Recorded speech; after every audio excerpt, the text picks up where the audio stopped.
Sure is a beautiful day here.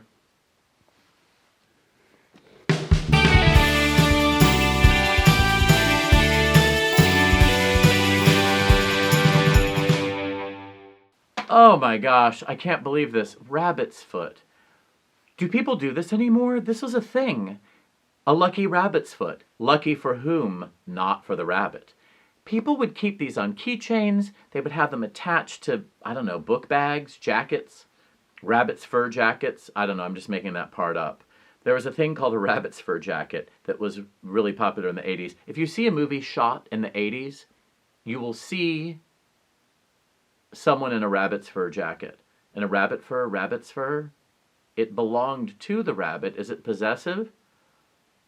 I mean, I can't, you right now can look it up on the interwebs and find out if I'm using the term properly. But even if the movie is allegedly set in the 40s, if it was shot in the 70s, you will see rabbit fur on a human being. The movie Hair, for instance, Beverly D'Angelo, playing a woman who's transitioning from being kind of northern New Jersey debutante to a hippie, wears such a coat. Not something that seems of the early 70s, late 60s, whenever they were allegedly setting the movie Hair. I think they were trying to go for the original cast, so it would be late 60s.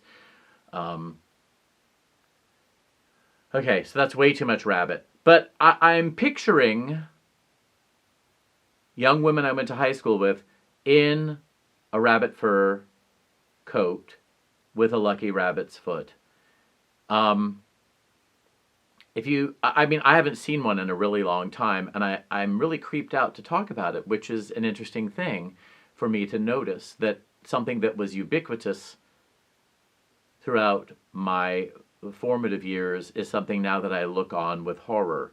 Not as if human beings do this all the time. Things that we take for granted suddenly get indicted as something offensive and morally reprehensible. But it would be a rabbit's foot with some kind of metal thing on the end of it, and then something that then maybe like a round, a ring of some kind, something that then the rabbit's foot could be attached to something else, and it was considered lucky. I think that's all I have to say. It's just a little creepy. I don't feel very lucky to talk about it. I'm lucky that we don't see them anymore.